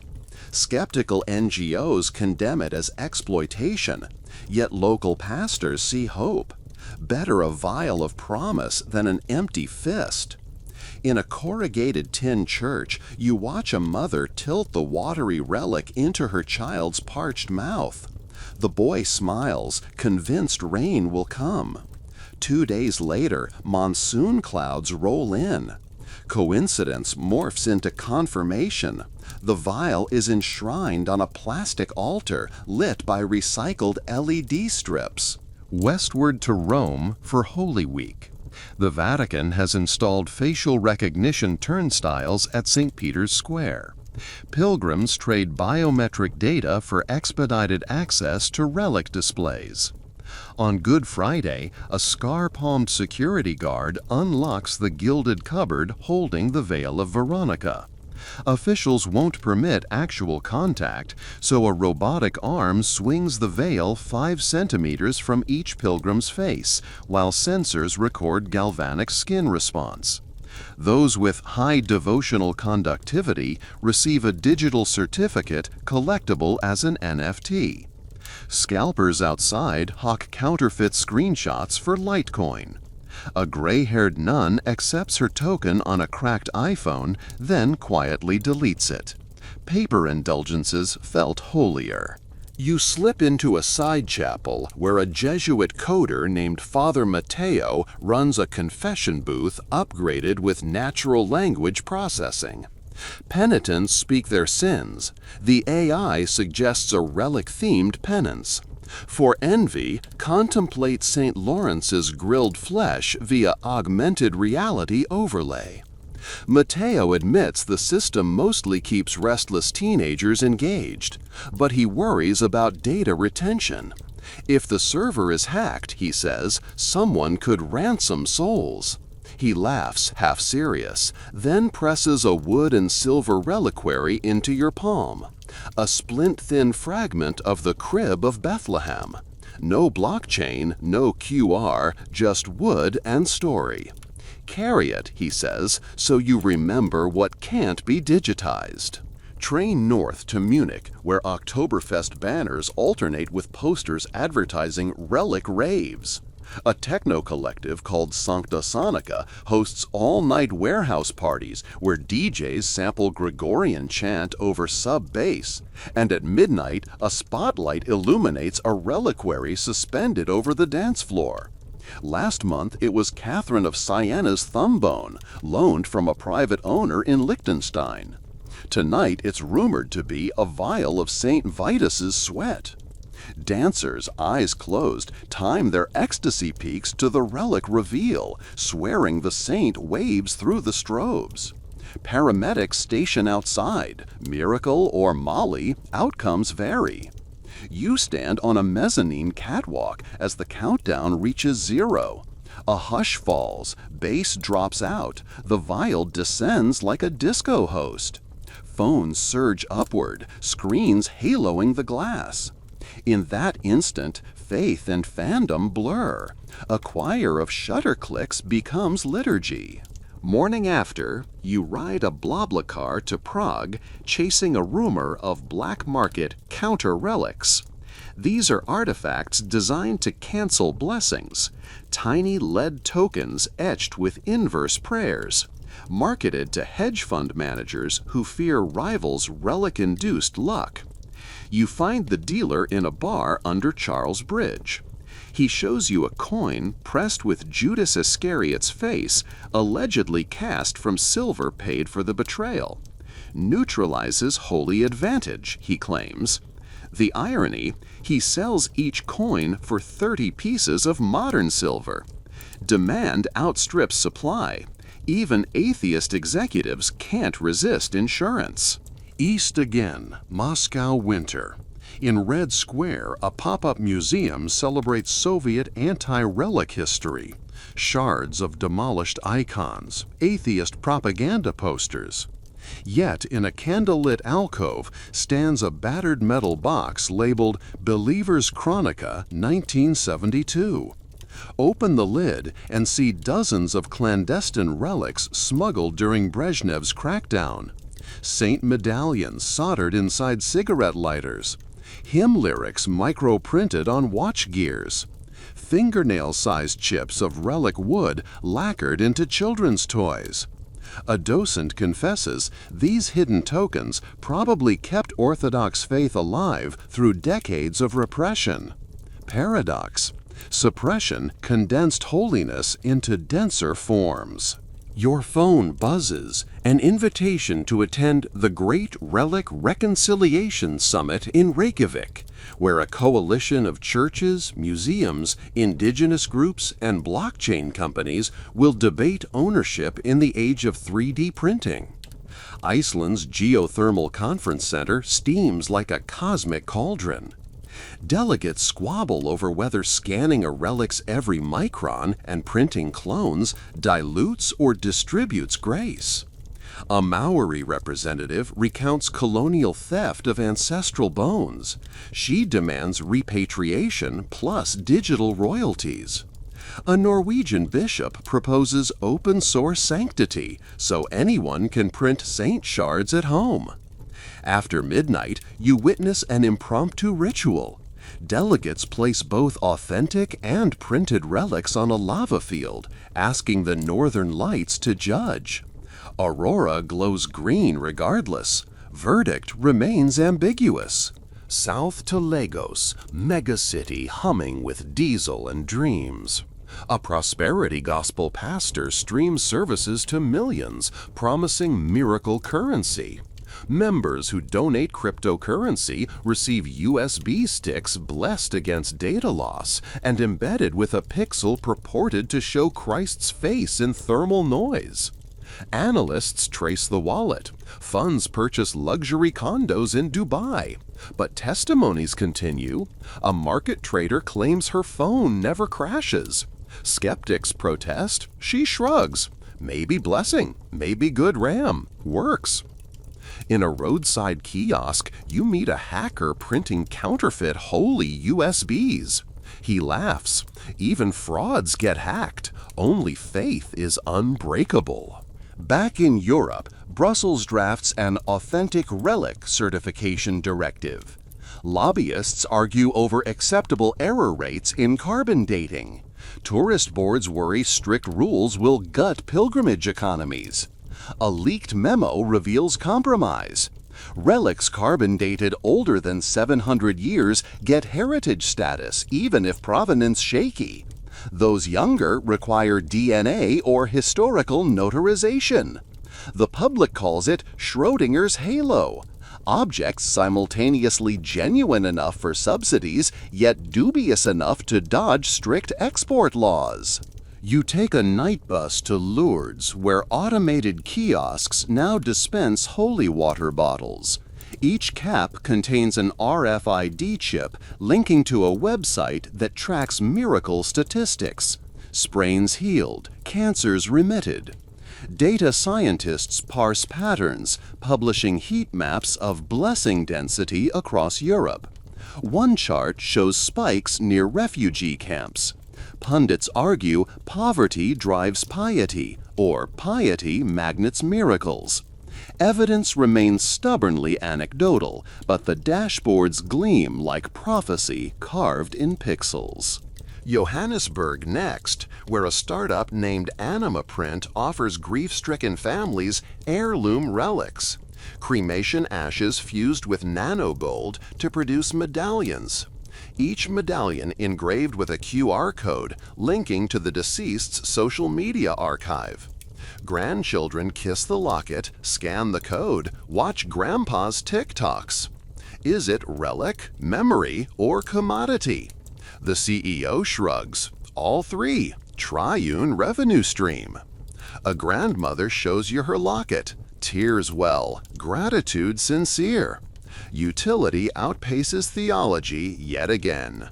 To the Amazon. Manaus floating on brown water. Here, shamans blend Catholic relic tradition with ayahuasca ceremony. Tourists chase enlightenment under mosquito nets. Mid-trip visions often feature saints trading halos for jaguar masks. A Canadian backpacker emerges convinced he's been granted a personal relic glowing inside his chest. Back home, he'll found an NFT collection called Inner Reliquaries, 5,000 algorithm-generated heart icons, each blessed by his vision. They sell out in minutes. Secondary market tanks. Still, some holders refuse to flip, claiming the JPEG brings lucid dreams. You hitch a cargo plane to Antarctica's McMurdo Station, where scientists discovered a 12th century lead reliquary nail spiked into a glacier by Norse explorers, containing, amazingly, wolf fur. Historians theorize the Vikings believed carrying revenant fur warded off scurvy or madness. The nail now sits in a climate-controlled lab. Researchers debate whether to display it in Oslo or online. Meanwhile, climate change melts the glacier faster each year. Soon the valley may flood, scattering hidden relics into the Southern Ocean. Another archive dissolving before catalogers finish. Orbit next via SpaceX tourist flight.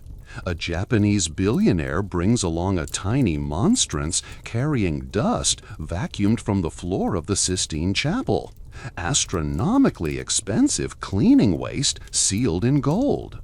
During a zero-G live stream, he releases a few motes, watching Michelangelo's pigment specks float like cosmic plankton. 6 million viewers comment with digital candles. NASA plunders rules for orbital relic debris. Space lawyers lick lips. Re-entry lands you at Los Angeles, where influencers book studio time to film unboxing liturgies. They unwrap vintage relics shipped from Etsy, rate authenticity by smell, patina, vibes. One clip goes viral when a cross reliquary bursts open mid-tilt and a powdered bone plume triggers allergies. The influencer sneezes, apologizes to the saint's ghost, nets a brand sponsorship from a tissue company. Sanctity meets snot. algorithm approves. Drive east through the Mojave Nights to a desert commune calling itself the Basilica of Broken Things. Its founder, a burned-out venture capitalist, collects discarded tech, flip phones, CRT monitors, floppy disks, and declares them relics of the first digital Pentecost. He arranges them in labyrinth patterns visible from satellites, invites pilgrims to walk barefoot across cracked screens, reflecting on impermanence. You join at dawn. Glass crunches. The sun ignites copper traces like stained glass underfoot.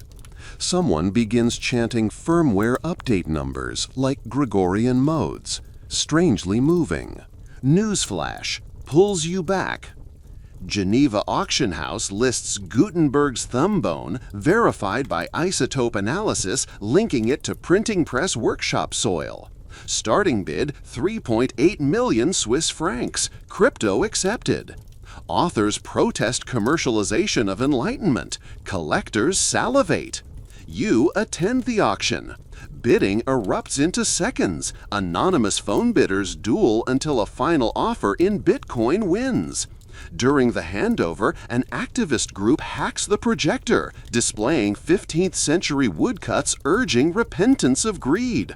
Lights cut, chaos, the bone vanishes. Next day, a video surfaces, the thumb bone tossed into the Rhine with a note, words over bones. Some mourn, some cheer, insurance premiums soar. Late autumn. You retreat to a quiet French village where a dusty church claims to house Mary's knitting needles, a medieval pun lost in translation. The priest, elderly and near blind, shows you the reliquary. 2 wooden sticks, ordinary save for centuries of lip-worn varnish. No certificates, no censors, no NFTs. He recounts tales of wartime mothers praying over the needles for sons to return. Many didn't, yet the needle stayed, collecting stories like lint. He asks if relics must be genuine to matter. You have no answer. The church roof leaks. Tourism revenue nil. Before leaving, you slip a few euros into the box, maintenance offering to memory itself. Winter sets in. You ride the Transalpine train, reviewing your journey. From DNA labs to desert junk cathedrals, orbital dust to grandmother lockets. Patterns emerge. Relics thrive where certainty fails. When empires fall, economies crash, or servers overload, people grasp for material anchors to the unseen. The forms mutate, bone, pixel, CRISPR blob, but the gesture remains. Reach, touch, hope. At a snow-draped station, you open Father Mateo's Bethlehem splinter. Feel the rough grain. No hologram, no ledger, just wood. And for a blink, the whirlwind of markets, raves, hacks, and conferences hushes. Maybe you think relics are less about the thing and more about the pause they cause, the tiny hush where doubt and wonder trade places. Outside, a church bell tolls midnight. Passengers shuffle. You pocket the splinter, step onto the platform, and breathe iron-tinged night air. One more stretch of road ahead, one more chapter before our pilgrimage crests its 7th hill. Wind knifes across the tracks, rattling the frost-gripped catenary wires like distant chimes, and you pull your scarf tighter before trudging toward the lone taxi idling beyond the station lights. The driver, half asleep behind fogged glass, jolts awake when you tap the window. His radio hisses with late-night talk about a scandal in Avignon, an auction of newly discovered relics supposedly exhumed from the catacombs beneath the ruined papal palace. Local bishops are disputing the lot, calling it a profanation wrapped in provenance. The host snickers, notes that the bids are already north of €500,000. The driver rolls his eyes, mutters, "Reliques, toujours les reliques," then punches the meter and eases into the snow-slick road. You ride through sleeping alpine villages where Christmas lights linger like ember strings against shuttered chalets. Somewhere past midnight on a mountain curve, a sign points toward La Voûte-sur-Rivière, population 312, home to the Sisters of Perpetual Ember. They're the custodians of one of medieval Europe's most debated relics, the phoenix ash, a thimble-sized mound of gray dust kept in a chalcedony ampulla. Legend claims the ash reignites each Easter vigil, barely a pinprick of flame, gone before any smartphone can record it. Skeptics blame chemicals or clever mirrors. Believers come anyway, and the sisters keep meticulous diaries of every flicker. You direct the driver there, wallet lighter for the detour. The convent sits at the forest's edge, pine limbs sagging under snow. A single lantern burns above a heavy oak door.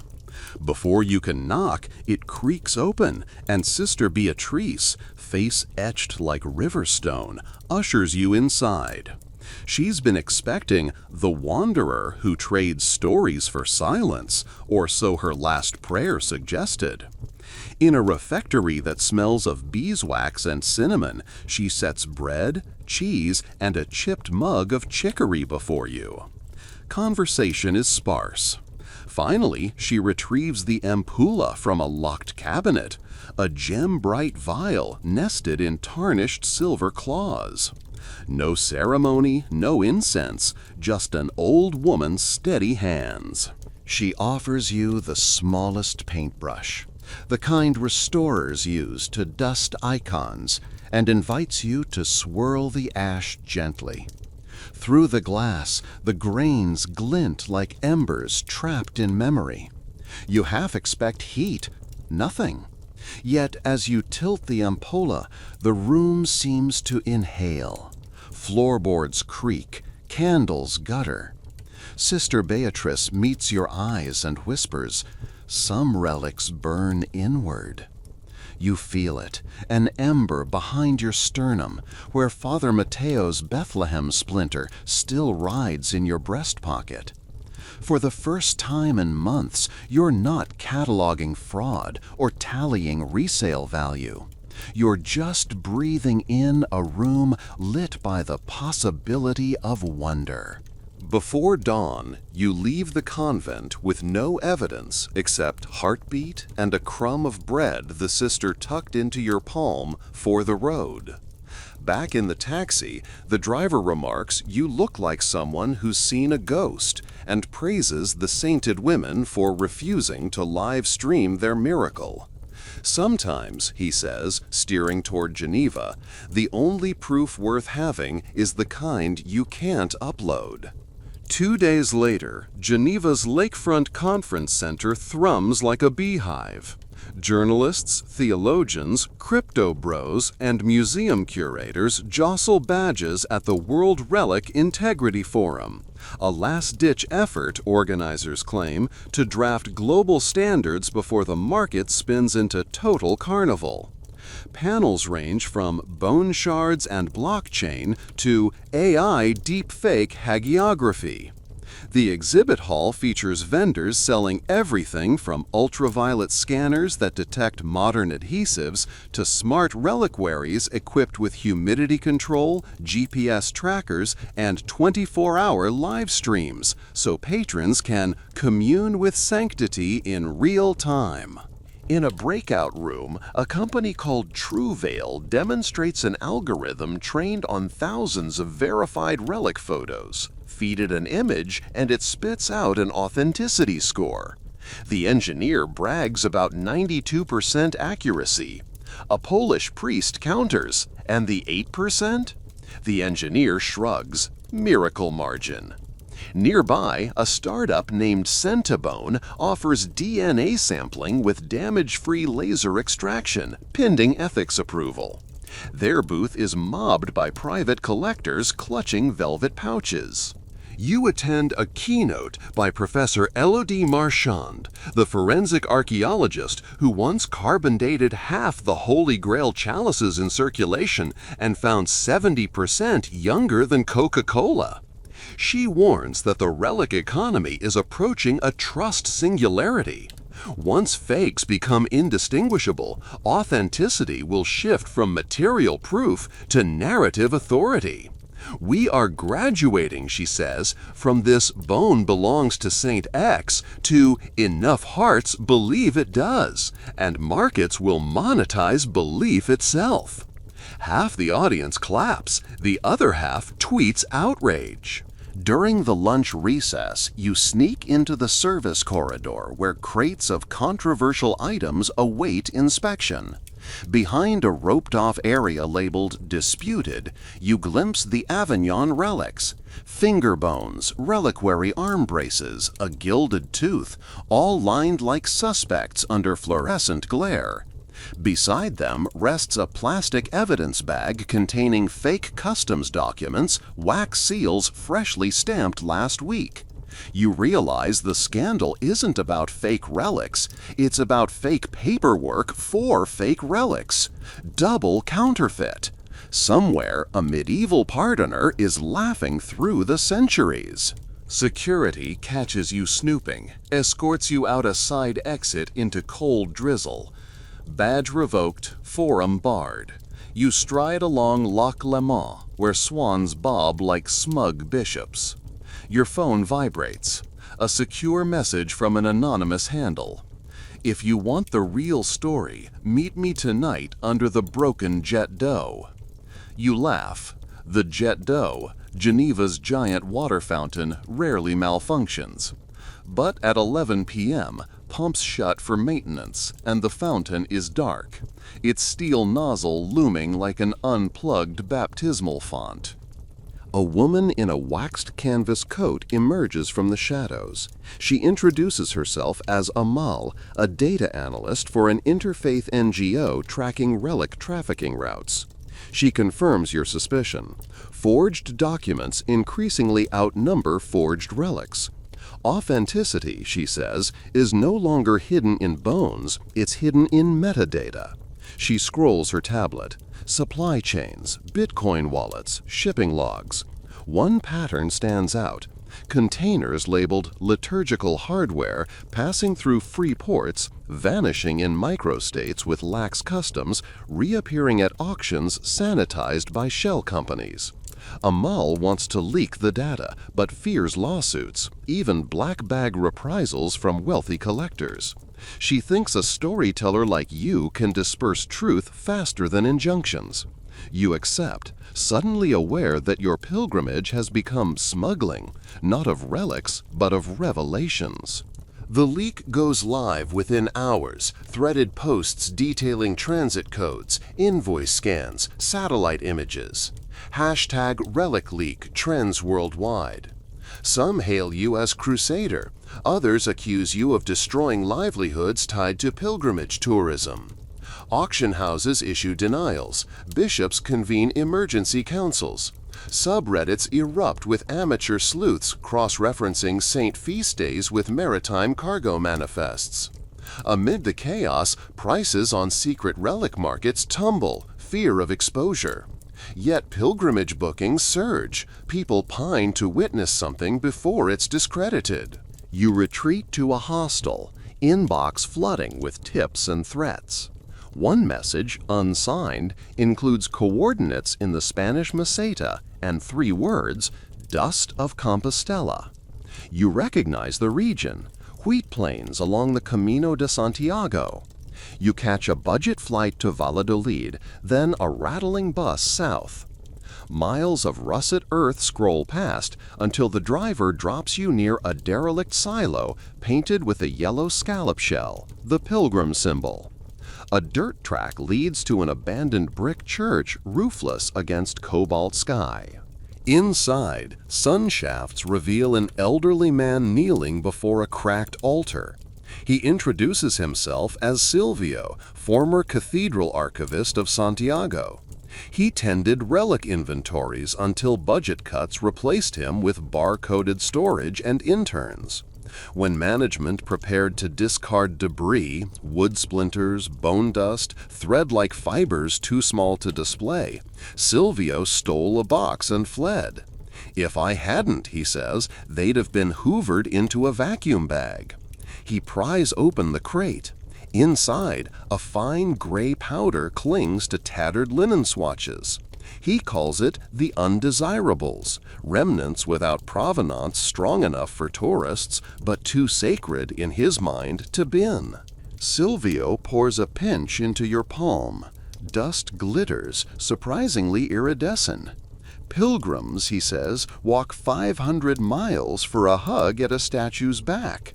They'd kneel for this dust if someone blessed it with marketing, but the church discards what can't sell.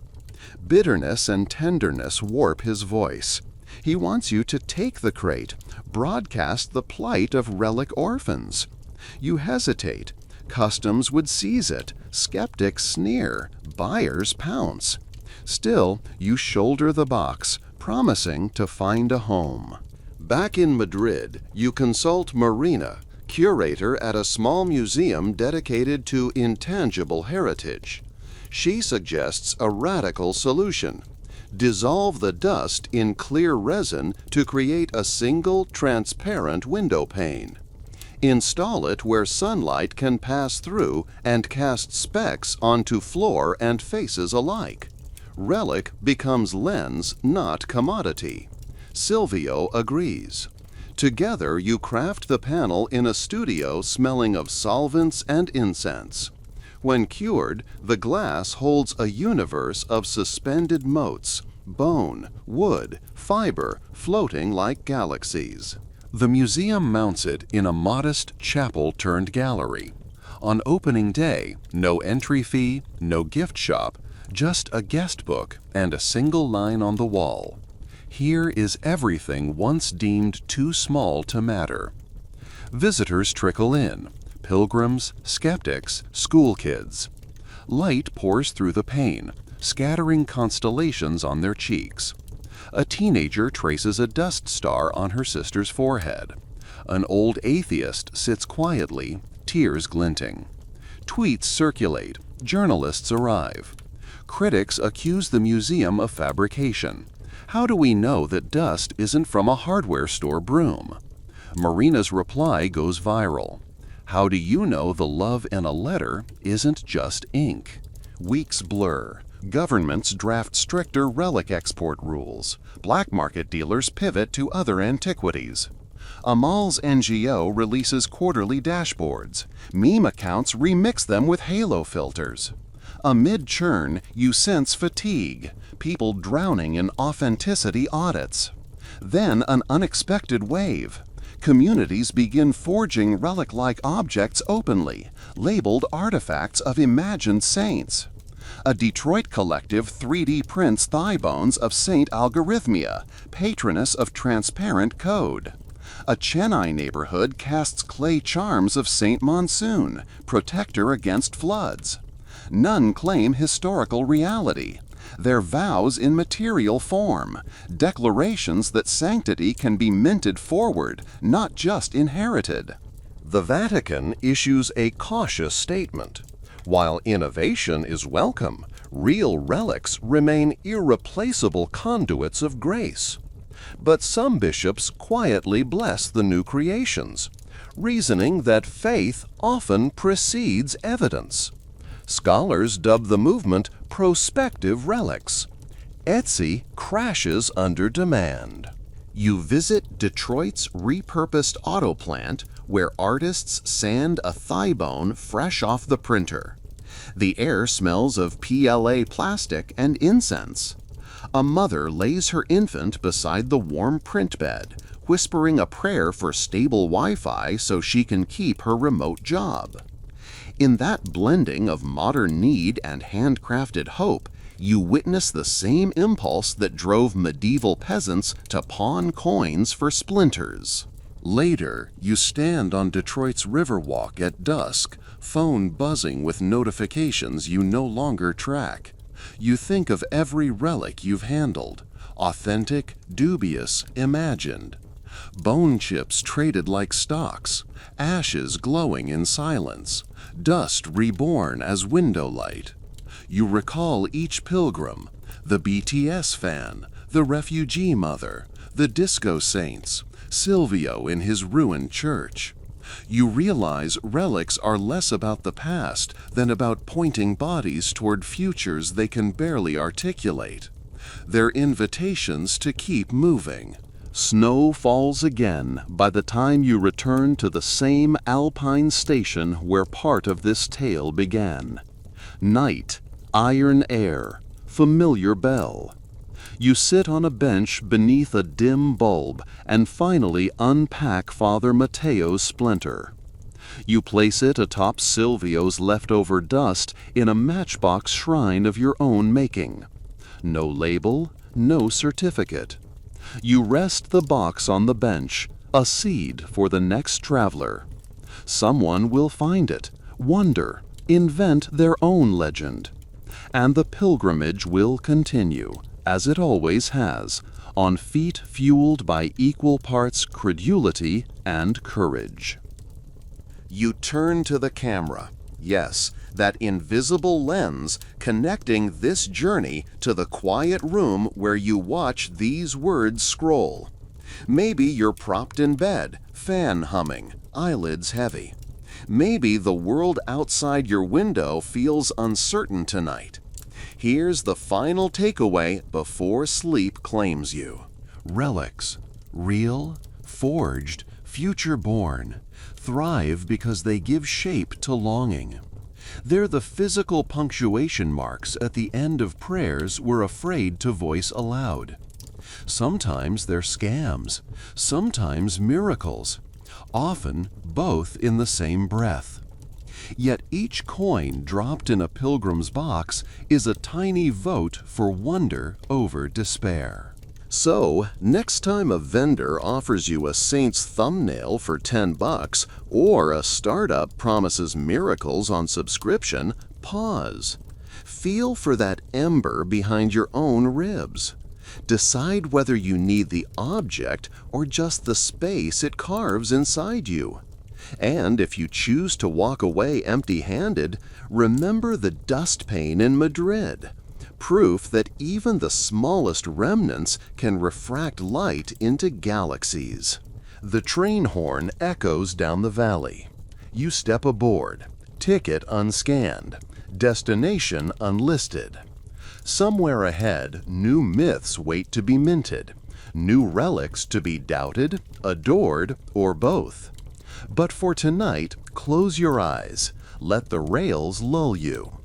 The pilgrimage pauses here, in the hush between stations, where faith and fraud curl together like sleeping twins. And the quiet miracle is simply that you were willing to follow the story this far. Rest easy, traveler. Tomorrow, the relics will still be glittering. Sometimes in display cases, sometimes in algorithmic fantasies, sometimes in the simple creak of floorboards when a room inhales hope. Wherever you find them, may they kindle more mercy than marketplace, more wonder than ownership. Good night.